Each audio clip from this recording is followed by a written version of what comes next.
Aqui, junto com o time, essa aqui nota FDKK e AGKK, pero também com todos os stakeholders, polícia, brandweer, VKC, ambulância.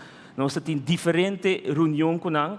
Então, nós decidimos, junto com o ministro Van Heydor e o vice-ministro Cooper, nós decidimos com ele uma reunião com o ministro Rato de Justiça. Caminho, nós decidimos que aqui é a ruta que é da Mescos. Lá nós saímos BCC, 2023 é a ruta de carnaval que é da Mescos.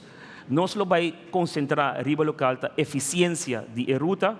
Também, junto com a máquina GMN, nós temos o controle seguro, maneira nós sabemos estipular para o decibel control, segurança de cada participante, tanto o músico e artista, como te disse, o carnavalista e o público, segurança tem um rol muito grande.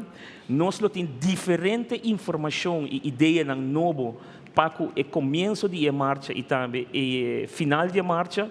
Entretenimento lo nota problema durante a marcha e me por vista forja agora que já acaba nós chega na bepalda palabração de que o dia de 2024 possivelmente lo tem ruta novo.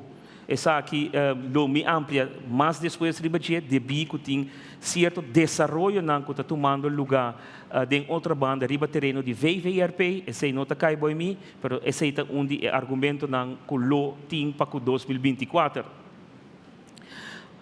Fecha de parada, teco a hora que tá já domingo dia 12 Carnaval de Mucha. Tá dia 20 de janeiro, que já luna de despedida de Mucha. Já viernes dia 17 nós temos Tiner Parade. Já domingo dia 19 nós temos parada de adulto com a Gran Marcha. Já março a despedida de Gran Marcha. Parada de Cabai, com a tentativa de com ainda que nós temos acaba de atender interno dia 5 de fevereiro e clausura de Carnaval está planeada dia 25 de fevereiro. Lo que nós nota mira aqui para que tu ribaje tá é fecha de carnaval de Bandabou.